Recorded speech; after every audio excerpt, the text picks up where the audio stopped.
आपके मकान को बनाए आपके सपनों का आशियाना, डेकोर वॉलपेपर। लजीज खाने के शौकीन लोगों के लिए अच्छी खबर। आसनसोल के एसबी गुराई रोड स्थित सुकांतो मैदान के सामने खुल गया है the Zaika fast food restaurant.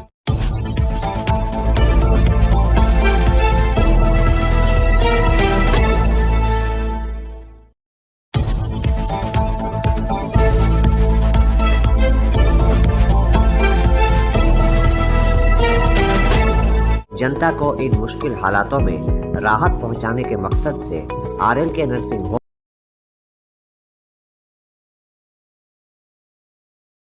पश्चिम बंगाल में शिक्षा में भ्रष्टाचार का आरोप लगाते हुए आज माकपा की तरफ से कल्ला इलाके में स्थित काजी नजरुल विश्वविद्यालय के सामने व्यापक प्रदर्शन किया गया। इस मौके पर भाजपा की तरफ से मीनाक्षी मुखर्जी, पार्थो मुखर्जी, सत्यजीत चैटर्जी, गौरांग चैटर्जी आदि उपस्थित थे। यहाँ माकपा के नेता और समर्थक एक जुलूस की शक्ल में काजी नजरुल विश्वविद्यालय पहुँचे और काफ़ी देर तक पार्थो चैटर्जी मुद्दे पर विरोध प्रदर्शन किया। पत्रकारों से बातचीत करते हुए मीनाक्षी मुखर्जी ने कहा कि जिस तरह से बंगाल की शिक्षा व्यवस्था को कलंकित किया जा रहा है वो अत्यंत शर्मनाक है। उन्होंने आरोप लगाया कि टीएमसी के नेता भाई भतीजावाद और रिश्वत के बदले अयोग्य लोगों को नौकरी देने के मामले में लिप्त हैं। उन्होंने इसे महज चोरी कहने से इनकार किया। उनका कहना है कि यह व्यापक भ्रष्टाचार है जिसमें सिर्फ अकेले पार्थो चैटर्जी सम्मिलित नहीं हैं और भी कई बड़े नाम इसमें सम्मिलित हैं।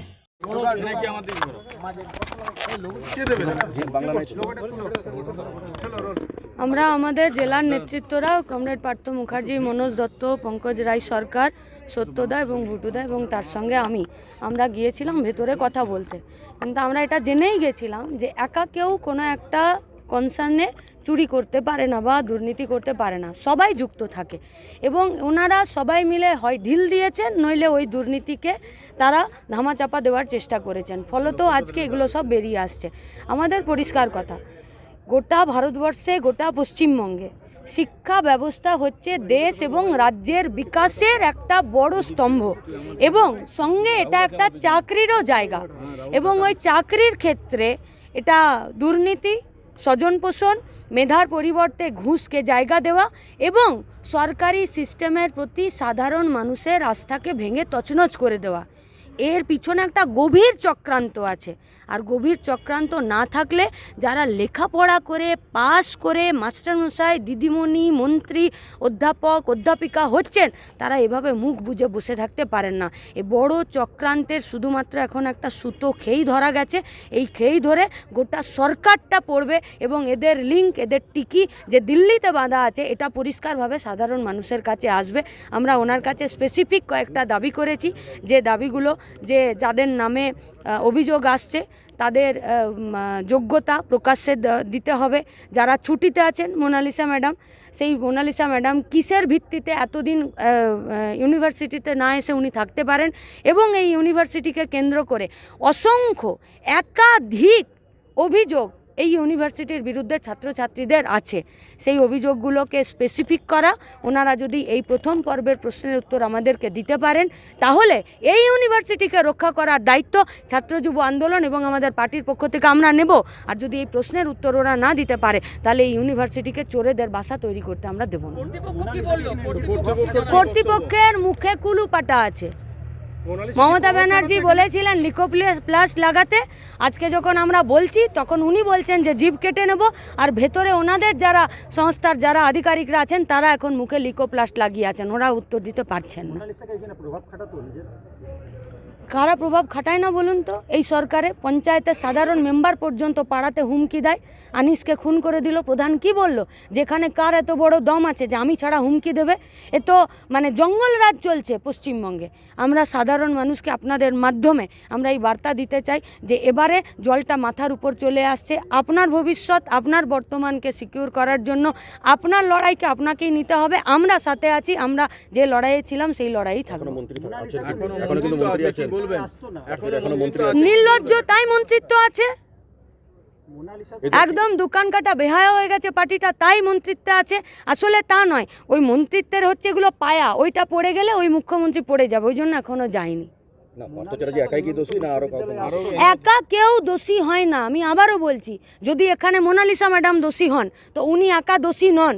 এখানে যারা ওই কনসার্নে আছেন একদম মানে বিভিন্ন এখানে ঘরগুলোতে যারা আছেন তারা প্রত্যেকে দুর্নীতিতে যুক্ত।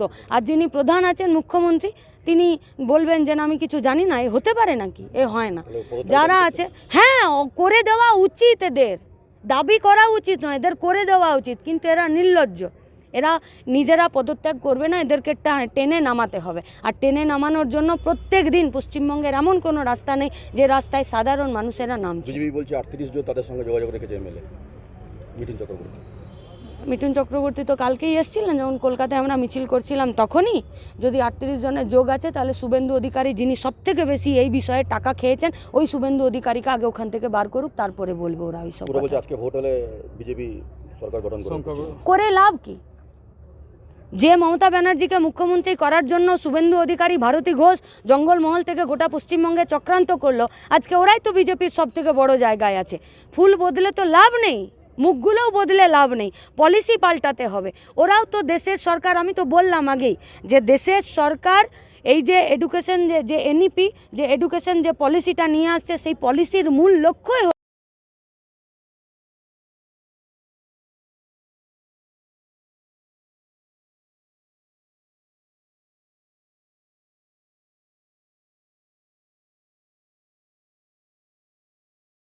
रानीगंज के ईदगाह मोहल्ला में एक बार फिर स्थानीय महिलाएं ठगी का शिकार हो गईं।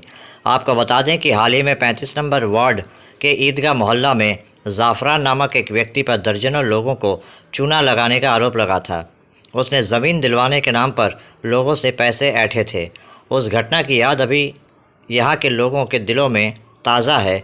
वहीं एक और घटना में शबाना खातून उर्फ नगीना नाम की एक महिला ने स्थानीय महिलाओं से पैसे ऐंठ लिए और यहां से फरार हो गई। जब हमारे संवाददाता ने यहां की महिलाओं से बात की तो उन्होंने बताया कि शबाना खातून इनसे समय समय पर बहाने बनाकर पैसे लेती थी। रानीगंज से जाहिद अनवर की रिपोर्ट। हम लोग का घर गया हूँ, जाके बोला कौन गया घर? ये नगीना नगीना हाँ, सबाना ही बोल रहे हैं। सबाना गया, बोल रहा है कि आप डॉक्यूमेंट दीजिए। हम बोले तब मेरा घर का आदमी बारण किया कि मत दो, कि आजकल किसी के ऊपर विश्वास नहीं है। तो हम उस लड़के को बोला कि देख बाबू तो पैसा ले रही है, किंतु मेरा ऊपर में चाप मत देना, तो ही मिटाना पैसा है। लेकिन वो काकिस बोले नहीं पप्पू हम पैसा देंगे, आपको चिंता करना नहीं होगा। हम तो 32,000 उठा लिए, उठा के उसका हाथ में दे दिए। लोन वाला आता रहा उसका घर में, वही लोन का पैसा वही देती रही, वही खाता में साइन करती रही, सब कुछ करती रही, उसी के पास सब कुछ है। आज ऐसा करके गीस आज लोन वाला आएगा ताकि हमको ही तो धरेगा, बताइए। आप तो किसी को नहीं धरेगा। आपके नाम से लोन है? और मेरा नाम से लोन है। कितना था लोन? 32,000। 32। हाँ 32,000 लिए थे। जो लेके भागी नगीना कहाँ गई की थी? यही की है, आपके पड़ोसी? हाँ पड़ोसी, और अपना ही है। अपना के ऊपर में विश्वास किया था मैंने अपना ही है, इसी का वजह से हम लिए थे। नहीं तो हम सोचते मामा का लड़की है ना, है भाई का लड़की है। क्या नाम है उसका? नाम भाई का, उसका नाम था जलील। आपका क्या नाम हुआ? मेरा नाम है, मेरा नाम सदमा। जगह का नाम? जगह का नाम मैंने मेरा ये जगह का नाम ईदगाह मोहल्ला है। ईदगाह मोहल्ला है मेरा, तो मोहल्ला मुंडल पड़ा है। क्या घटना हुआ? वो नगीना लेके रुपया लेके भागी। कितना? हम लोग का लिए 20,000 25,000, और हमारा लड़की का ली है 50,000, और बाकी आदमी का कितना ली हमको उसमें मालूम नहीं है। ये नगीना क्या नाम है? नगीना है हिये का, सबाना भी, नगीना भी, दोनों नाम है। ये पैसा मैंने कैसी लेके भागी? क्या चोरी किए या आप लोग? नहीं, हम लोग को बोली कि हमारा माँ का तबीयत खराब है, हाँ हमारा बहन बेटी का शादी है, हमारा भतीजी ननद का शादी है, यही बोल के हम लोग का 5 हाथ जोड़ के धर के लेके गई। हम लोग को मोड में बोलती थी तुमको 20,000 में हम 1,000 देंगे, ऐसे बोल के हम लोग से चिटिनबाजी करके पैसा लिए। आपका कितना लिए? हमारा लिए 25। और आपका बेटी का? मेरा बेटी का 50। ये नगीना कहाँ रहती है? नगीना रहती है ईदगाह मोहल्ला। हम रहते हैं बगल चाय दुकान का आगे। वो हम नहीं जानते उसका नाम। लोन वाला बोलता रहा कि इसका लोन नहीं मिलेगा, काहे कुछ नहीं देती है, डॉक्यूमेंट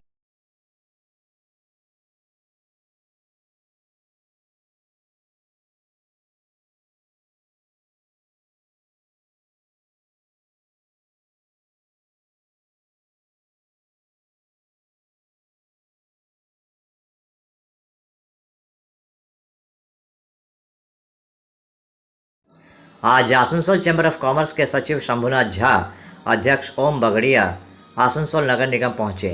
यहां उन्होंने मेयर विधान उपाध्याय, चेयरमैन अमरनाथ चैटर्जी, दोनों डिप्टी मेयर अभिजीत घटक और वसीमुल हक को 2 तारीख को रविंद्र भवन में होने वाले एक कार्यक्रम के लिए आमंत्रित किया। शंभुनाथ झा ने कहा कि 2 अगस्त को रविंद्र भवन में एक डांस ड्रामा प्रेम रामायण का मंचन किया जाएगा। इसे प्रस्तुत करने दिल्ली और मुंबई के प्रख्यात कलाकार आ रहे हैं। इसका निर्देशन अतुल सत्य करेंगे। 2 तारीखे रवींद्र भवने एक डांस ड्रामा करते चलेছে।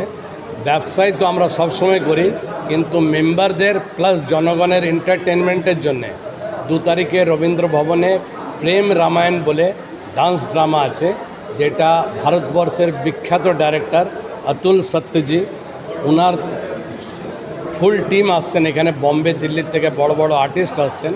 তাই বলে আজকে আমরা এসেছি এখানে মেয়র, ডেপুটি মেয়র, চেয়ারম্যান সবাইকে নিমন্ত্রণ জানাতে कि সেদিন আপনারাও আসুন আর সবাই এতে আসুন আর সবাই এনজয় করুন। কাজে তো সবাই ব্যস্ত থাকে, কিন্তু এনজয়ের দরকার আছে জীবনে। তাই বলে আসানসোল চেম্বার অফ কমার্স 2 তারিখে এই প্রোগ্রাম করছে। 21 अगस्त को आसनसोल नगर निगम में उपचुनाव होंगे। ये उपचुनाव 6 नंबर वार्ड में होगा, जहां से मेयर विधान उपाध्याय चुनाव लड़ेंगे। आज से नामांकन की प्रक्रिया शुरू हो गई। इस संदर्भ में मेयर विधान उपाध्याय ने 6 महीने पहले उन्हें मेयर बनाने के लिए ममता बनर्जी को धन्यवाद दिया। उन्होंने कहा कि नियम के अनुसार 6 महीने के अंदर चुनाव करवाने थे।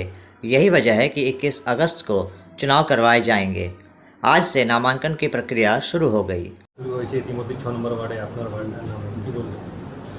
বা খুশি মানুষ, যেহেতু মানে আমাকে আমাদের মাননীয় নেত্রী আমাদের এবং আমাদের নেতা মমতা বন্দ্যোপাধ্যায় এবং অভিষেক বন্দ্যোপাধ্যায় আমাকে মেয়র হিসাবে এখানে বসিয়েছিলেন। 6 মাসের মধ্যে সিস্টেম ছিল ভোটের, তো সেটা ভোট ডিক্লেয়ার হয়ে গেছে। আজ থেকে নমিনেশন পেপারও চালু হচ্ছে। তো ভোট ডিক্লেয়ার হওয়ার আগের থেকে 6 নম্বর ওয়ার্ডে প্রচার দেয়াল লিখন চালু করেছে। আমি আপনাদের মাধ্যমে সমস্ত কর্মীদেরকে যে উৎসাহ এবং উদ্দীপনা দেখছি, তাদের সাথে রয়েছি, পাশে রয়েছি এবং সবসময় থাকবো তাদেরকে পুরোপুরি আমাদের যে উন্নয়নমূলক কাজগুলো রয়েছে, আমাদের সরকারের যে উন্নয়নমূলক কাজগুলো আছে, সেগুলো যেন প্রতিটি মানুষের কাছে পৌঁছে। খালি দেয়াল লিখন করলে হবে না, মানুষের কাছে পৌঁছছে কিনা সেটা একটু দেখার দরকার। আমি যাব, যেতে চাই এক্ষুনি, কিন্তু আমি যেতে পারছি না, যেহেতু ওখানে ব্লক প্রেসিডেন্ট এখন একটু বাইরে রয়েছে। তো এলে আমরা মিটিংটা ডাকতে বলবো। 31 কি 1 তারিখে আমরা মিটিংটা করছি। মিটিং করার পর ওখানে বলবো। ডেট করিনি এখনও, 3 তারিখ পর্যন্ত টাইম আছে। 2-1 দিনের মধ্যে করবো। কত গুরুত্ব দিচ্ছি?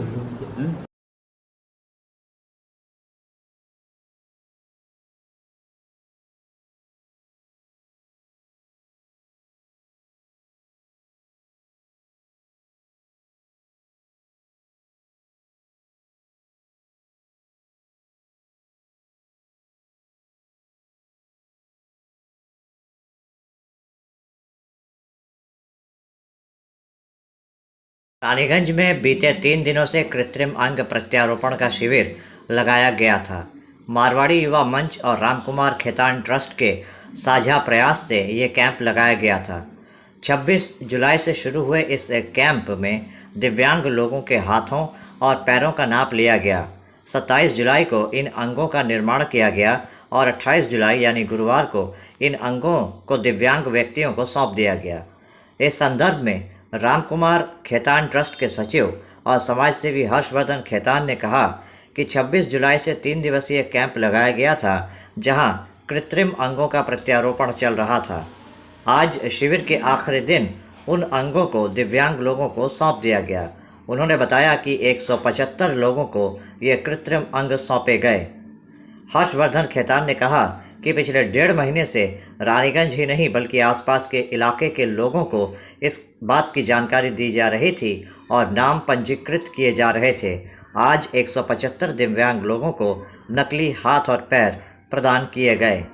उन्होंने कहा कि मारवाड़ी युवा मंच और रामकुमार खेतान ट्रस्ट ने ये सोचा कि समाज के लिए कुछ ऐसा किया जाए जिससे समाज में रहने वाले वंचित और दिव्यांग लोगों को सहूलियत हो, यही वजह है कि इस कार्यक्रम को चलाया गया। रानीगंज से जाहिद अनवर की रिपोर्ट। से क्या कार्यक्रम चला मारवाड़ी? मारवाड़ी युवा मंच की रानीगंज शाखा के द्वारा एक कृत्रिम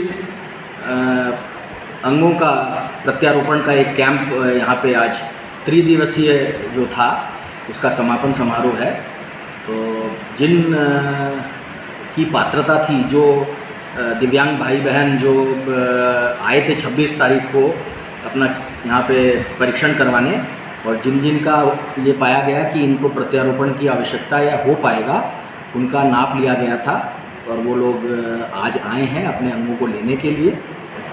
तो ये अभियान कब तो कितने दिनों से चल रहा है? ये अभियान ऐसे तो करीब 1.5 महीने से इसका प्रचार प्रसार चल रहा है। मतलब इन दिनों में लोगों में ये खबर भेजी गई कि ऐसा ऐसा एक कैंप मारवाड़ी युवा मंच लगाएगा। कितने लोगों को अब तक वोट किया गया, मैंने दिया गया? 175 जो कि संख्या हमें मिली है, 175 व्यक्तियों को लगाया गया है। तो मारवाड़ी युवा मंच ने रामकुमार खेतान ट्रस्ट को अप्रोच किया था कि आप इसमें कुछ वित्त पोषण करें। तो हम लोग, ये ऐसा एक कार्य था, इसमें हम लोग उनके साथ जुड़े और आज के इस कार्य को आप देख ही रहे हैं कितना सफलता के साथ ये कार्यक्रम हुआ है। जो दिव्यांग भाई बहन हैं उनके चेहरे पे जो खुशी है।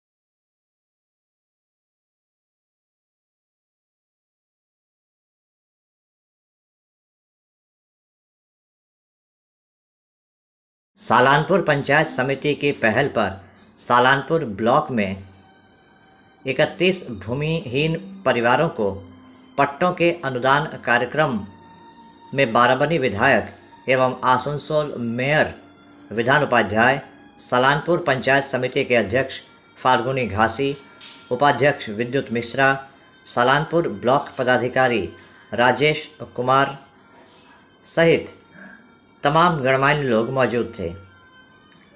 इस दिन विधायक और मेयर विधान उपाध्याय ने कहा कि सैकड़ों परिवार लंबे समय से सालानपुर ब्लॉक क्षेत्र में किराए के मकानों या अन्य स्थानों पर रह रहे थे, लेकिन भूमि के उचित दस्तावेज नहीं होने के कारण वे सरकारी आवास योजना के लाभ से वंचित थे।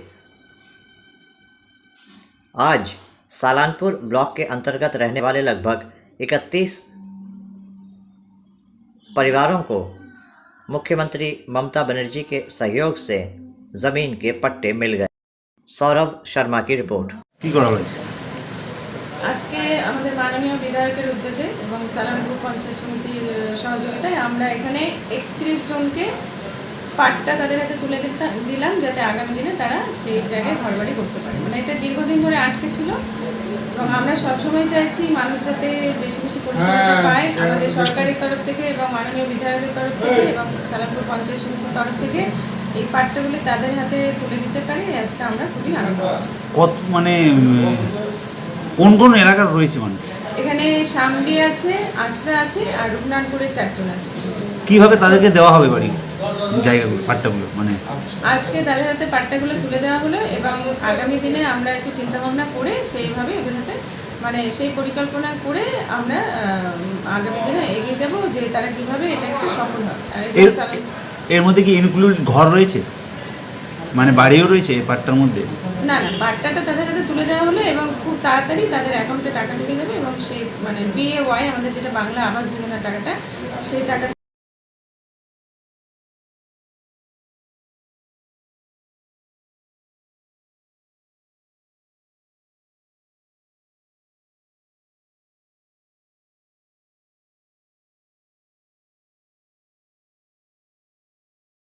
आसनसोल नगर निगम के 88 नंबर वार्ड अंतर्गत रानीगंज के हुसैन नगर में ADDA ग्राउंड में 27 और 28 जुलाई को मिनी बार्ड फुटबॉल प्रतियोगिता का आयोजन किया गया। रानीगंज थाना और रॉयल मेसी स्पोर्टिंग क्लब द्वारा इस प्रतियोगिता का आयोजन किया गया। इस मौके पर मोहम्मद तौफीक आलम ने कहा कि रानीगंज थाने और पूर्व आईसी सुब्रतो घोष के समय से ही इस प्रतियोगिता की शुरुआत हुई थी, जो आज भी चल रही है। बीच में कोरोना के कारण 2 साल इस प्रतियोगिता का आयोजन नहीं हो सका था। इस साल के इस आयोजन को सफल बनाने में रेहान साकिब ने भी अहम भूमिका निभाई। प्रतियोगिता के उद्घाटन समारोह के दौरान सबसे पहले राष्ट्रीय गीत गाया गया। इसके उपरांत बच्चों ने सांस्कृतिक कार्यक्रम भी पेश किया। वहीं कुछ बलून भी उड़ाए गए। पांडवेश्वर के विधायक नरेंद्रनाथ चक्रवर्ती यहाँ मुख्य अतिथि के रूप में उपस्थित थे। उन्होंने सभी खिलाड़ियों से हाथ मिलाकर उनका उत्साहवर्धन किया। उनके अलावा रानीगंज ट्रैफिक ओसी चित्ततोष मंडल, MIC दिव्येंदु भगत, पार्षद मुजम्मिल शहजादा, नेहा साव, शाहिद परवेज़, कंचन तिवारी आदि उपस्थित थे। रानीगंज से जाहिद अनवर की रिपोर्ट। फुटबल ग्राउंडे प्रचुर जनसमागम হয়েছে। মঞ্চে উপবিষ্ট আছেন আমার ছোট ভাই কাঞ্চন সহ সন্দীপ সহ, তাদের প্রত্যেককে ধন্যবাদ এবং কৃতজ্ঞতা জানাই। দেখুন, ফুটবল খেলা বাঙালির রক্তে। বাংলাতে মানে সব খেলা আনন্দ দেবে, মানুষ উপভোগ করবেন। রানীগঞ্জের যারা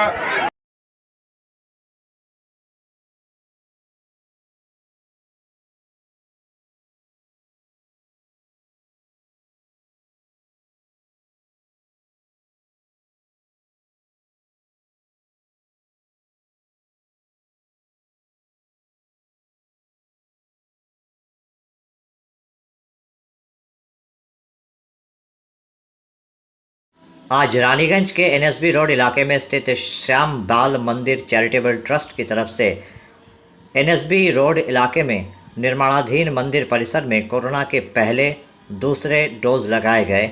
साथ ही यहां बूस्टर डोज भी लगाया गया। ट्रस्ट के पदाधिकारियों ने 300 का लक्ष्य रखा था, लेकिन 450 से ज़्यादा लोगों को ये डोज लगाए गए। इस मौके पर यहाँ MIC दिव्येंदु भगत, पंजाबी मोड़ फाड़ी के IC Manav Ghosh, Raniganj chamber of commerce के अध्यक्ष अरुण भरतिया मुख्य अतिथि के रूप में उपस्थित थे। इनके अलावा श्री श्याम बाल मंदिर चैरिटेबल ट्रस्ट के अध्यक्ष विष्णु सर्राफ,